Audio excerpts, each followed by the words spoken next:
అమరావతిలో మరో కీలక ఘట్టానికి మరి కాసేపట్లో శ్రీకారం చుట్టబోతోంది ప్రభుత్వం. కొత్త రాజధానిలో నిర్మించే ప్రభుత్వ శాశ్వత భవనాల నిర్మాణాలకు మధ్యాహ్నం కేంద్ర మంత్రి అరుణ్ జైట్లీ చేతుల మీదుగా శంకుస్థాపన చేయనున్నారు. ఇప్పటికే దానికి సంబంధించి ఏర్పాట్లు పూర్తయ్యాయి. భారీ బహిరంగ సభకు వేదిక కూడా సిద్దమైంది. సుమారు 40,000 మంది సభకు హాజరవుతారని అంచనా వేస్తున్నారు. అందుకు తగ్గట్లు ఏర్పాట్లు చేస్తున్నారు.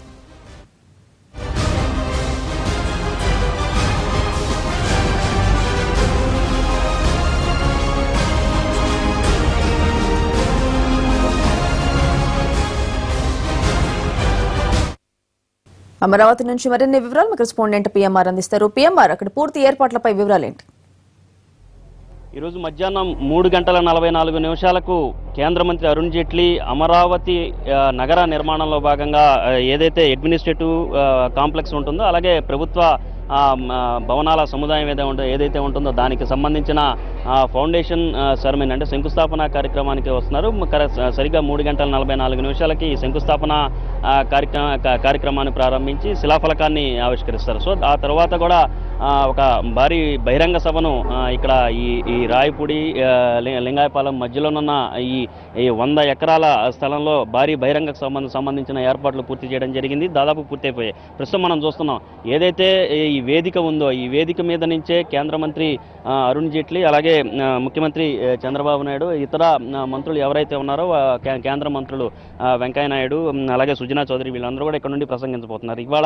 ఇవాళ జరిగే సమావేశం కొన్ని కీలకమైన విషయాలనే ఉన్న ప్రస్తావనకు వస్తాయి అన్న అంశం మీద కూడా కొంత ప్రభుత్వ వర్గాల్లో కానీ, ఇటు టీడీపీ వర్గాల్లో, పార్టీ వర్గాల్లో కానీ, రాజకీయ వర్గాల్లో ఆసక్తి నెలకొని ఉన్న పరిస్థితి కనిపిస్తుంది. ప్రధానంగా చూసుకుంటా ఉంటే ఏదైతే చట్టబద్ధత అంశానికి సంబంధించి రాష్ట్ర రాజధానే కాకుండా రాష్ట్రాభివృద్ధికి సంబంధించి కేంద్రం కొన్ని రోజుల క్రితం, దాదాపు 1.5 రోజుల క్రితం కేంద్ర మంత్రి అరుణ్ జైట్లీ స్వయంగా ఒక ప్రకటన చేయడం జరిగింది. ఆర్థిక ప్యాకేజీకి సంబంధించి ఒక ప్రకటన చేయడం జరిగింది. సో దానికి సంబంధించి చట్టబద్ధత కల్పిస్తేనే తప్ప ఎటువంటి ఉపయోగం ఉండదన్న అభిప్రాయం ప్రభుత్వ వర్గాల్లో కూడా ఉంది. సో దానికి సంబంధించి చట్టబద్ధత కల్పించాలని చెప్పి గత కొంతకాలంగా టీడీపీ కూడా కేంద్రం మీద ఒత్తిడి తీసుకొస్తున్న పరిస్థితి కనిపిస్తుంది. టీడీపీ ప్రభుత్వం కూడా కేంద్రం మీద ఒత్తిడి తీసుకొస్తున్న పరిస్థితి. సో ఈ నేపథ్యంలో ఆ చట్టబద్ధతకు సంబంధించిన విషయాలను, అంశాలను ఏదన్నా ఈరోజు ప్రస్తావిస్తారా అంటే, మనకు అందుతున్న సమాచారం మేరకు రాష్ట్రానికి సంబంధించిన ఇబ్బందులు కానీ, రాష్ట్రం ఎదుర్కొంటున్న అవస్థలు కానీ, వీటన్నిటినీ అలాగే చట్టబద్ధత కల్పిస్తే ఎటువంటి ఉపయోగం ఉంటుందన్న విషయాన్ని ఈరోజు సభావేదికగానే చంద్రబాబు నాయుడు కేంద్ర మంత్రి అరుణ్ జైట్లీ దృష్టికి మరొకసారి తీసుకువెళ్లే ప్రయత్నం చేసే దిశగా ప్రయత్నాలు చేస్తున్నట్టుగా మనకు సమాచారం ఉంది. సో ఈ నేపథ్యంలో ఆయన ఏదైనా ఒక ప్రకటన చేస్తారా? సో ఆ చట్టబద్ధత అంశానికి సంబంధించి ఇవాళ చంద్రబాబు నాయుడు ఏదైతే కేంద్ర మంత్రి అరుణ్ జైట్లీకి విందు ఇస్తారో దానికి అందులో కూడా ప్రస్తావనకు వచ్చే అవకాశం ఉన్నట్లుగా మనకు సమాచారం ఉంది. సో ఈ నేపథ్యంలో ఈ వేదిక మీద నుంచి చట్టబద్ధత అంశానికి సంబంధించి ఏదైనా ప్రకటన చేస్తారా అన్న విషయం మీద కూడా కొంత ఉత్కంఠత నెలకొని ఉన్న పరిస్థితి కనిపిస్తుంది. సో ఈ నేపథ్యంలో ఇక్కడ ఈ వేదిక మీద ఎటువంటి ప్రకటన చేస్తారన్న ఒక అంశం కూడా ప్రధానంగా కీలకంగా మారనుంది. ఇక ఈ అంశానికి సంబంధించి, అలాగే ఇవాళ రాజధాని నిర్మాణానికి సంబంధించి కానీ, ఇతర ఏదైతే అడ్మినిస్ట్రేటివ్ సిటీకి సంబంధించి, అలాగే ఏదైతే శంకుస్థాపన జరుగుతుందో ప్రభుత్వ భవనాల సముదాయానికి సంబంధించి ఏదైతే శంకుస్థాపన జరుగుతుందో, ఆ లింగాయపాలెం, రాయపూడి గ్రామాలకు సంబంధించిన కొంతమంది రైతులు, అలాగే స్థానికంగా ఉండే ప్రజాప్రతినిధులు ఉన్నారు. వాళ్ళని అడిగి వాళ్ళ ఫీలింగ్ ఏంటో తెలుసుకునే ప్రయత్నం చేస్తాం. సార్ చెప్పండి, శాశ్వత భవనాల నిర్మాణానికి సంబంధించి ఇక్కడ ఇవాళ శంకుస్థాపన జరగబోతుంది, మీరు ఏ విధంగా ఫీల్ అవుతున్నారు? మామూలుగా రాత్రి మాకు ఒక కళ వచ్చినట్లుగా ఉంది, కానీ ఇది ఒక అద్భుతం. తాజ్మహల్ ఎవరికి అవన్నీ విన్నాం, కానీ ఆ షాజహాన్ కట్టించినవి అవన్నీ చూసాం, కానీ అవి కాదు. ఇది మాకు ఒక అద్భుతమైన కళ, రాత్రి కళ వచ్చినట్టే ఉంది. ఎందుకంటే 2014 మాకు డిసెంబర్ 8 ఇక్కడ రాజధాని ప్రకటించిన తర్వాత దాదాపుగా ఒక 2015 మళ్ళీ ఫిబ్రవరి, మార్చి, ఏప్రిల్ వరకు కూడా రైతులంతా సుఖంగా లేరు. ఏదో బాధపడి మనకి ఏమవుతుందో భయాందోళనలో ఉన్నారు. అటువంటి వారి భయాందోళనలన్నీ కంప్లీట్గా నిర్వర్తించి మా మినిస్టర్లు కానీ, సీఎం గారు కానీ ఎవరిని ఎప్పటికప్పుడు పిలిచి రైతులతో సంప్రదించి రైతులకు కావాల్సిన ఇది మేము ఇస్తున్నామని చెప్పి వాళ్ళతో ఒప్పించి వాళ్ళ దగ్గర నుంచి 33,000 ఎకరాల పొలం తీసుకొని చేస్తుంటే కూడా మా రైతుల్లో ఒక ఆందోళన ఉంది. అయితే ఇవ్వటం అయితే ఇచ్చాం, కానీ మాకైతే బెనిఫిట్ వస్తుందనేది. ఈ రాజధాని మాకు ఇడిపోయినప్పుడు మనం కట్టుబాట్లతో వచ్చాము, 16,000 రూపాయలు లోటు బడ్జెట్తో వచ్చాము, 16,000 కోట్లు.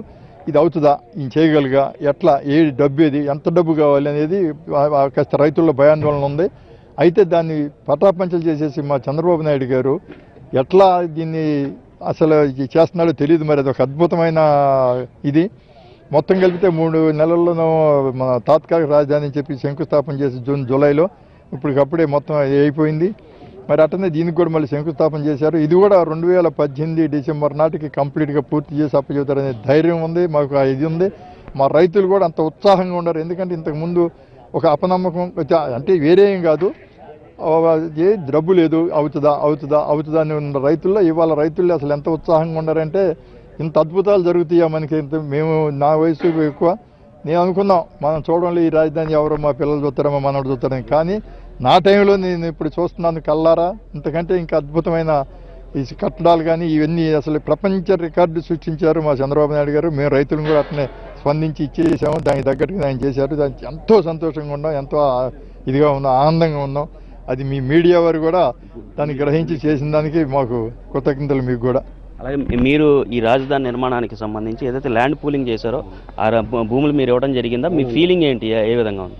మేము చంద్రబాబు నాయుడు గారిని నమ్మి ఇచ్చామండి ఈ భూములు. లింగాయపాలెం రైతుని నేను. మేము ఇచ్చిన తర్వాత మేము అనుకున్నాం ఆయన చేయగలడు అని చెప్పి అనుకున్నాం. మేము చేస్తాడని నమ్మకంతో ఇచ్చామండి. ఈరోజు జరుగుతుంది అది. ముందు ఎలగపూడి తాత్కాలిక సచివాలయం కట్టారు, తర్వాత ఇది లేట్ అవుతుందని చెప్పి అనుకున్నాం. కానీ ఇమీడియట్గా ఇది పర్మనెంట్ కట్టేస్తున్నారు, పర్మనెంట్ సచివాలయం కడుతున్నారు. మాకు చాలా ఆనందంగా ఉంది. మేము ఏదైతే నమ్మించామో ఆయన నమ్మించడం, చంద్రబాబు నాయుడు గారు నమ్మించాము, ఈరోజు జరుగుతుంది.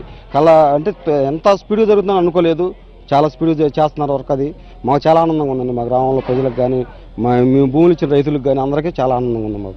Thank you. సో మొత్తం మీద రాజధాని నిర్మాణానికి సంబంధించి కానీ అడ్మినిస్ట్రేటివ్ కాంప్లెక్స్ ఏదైతే వాళ్ళ శంకుస్థాపన జరగబోతున్నారో దానికి సంబంధించి త్వరితగతిన పూర్తి అయిపోతుంది. వెలగపూడిలో తాత్కాలిక సచివాలయాన్ని ఏ విధంగా నిర్మించారో దానికి తగ్గట్టుగానే అదే స్పీడ్తో అదే స్ఫూర్తితో దీన్ని కూడా ఈ నిర్మాణాన్ని కూడా పూర్తి చేస్తారు. ఇక్కడే అసెంబ్లీ కానీ అలాగే సచివాలయం కానీ ఇతర ముఖ్యమైన నేతలు కానీ ముఖ్యమైన అధికారులందరూ ఇక్కడి నుంచే కొలువుదీరి పరిపాలన చేయబోతున్నారన్న భావన తమకు ఎంతో సంతృప్తినిస్తుంది. అలాగే వెలగపూడి సచివాలయాన్ని త్వరితగతిన పూర్తి చేసిన క్రమంలో ఇది కూడా అదే స్పీడ్తో పూర్తి చేస్తారన్న నమ్మకాన్ని అయితే వ్యక్తం చేస్తున్నారు. సో దీనికి సంబంధించిన వ్యవహారం ఈ విధంగా ఉంటే ఇక చట్టబద్ధత అంశానికి సంబంధించి కూడా ఇదే వేదిక మీదుగా ఎటువంటి ప్రకటన వెలువడుతుందన్న ఉత్కంఠత కూడా ఇటు ప్రభుత్వ వర్గాల్లోనూ ఇటు రాజకీయ వర్గాల్లో కూడా నెలకొని ఉన్న పరిస్థితి కనిపిస్తుంది. ఇది ఇక్కడున్న పరిస్థితి. కెమెరామెన్ ఎస్బీతో చంద్రశేఖర్, ఎన్టీవీ, అమరావతి.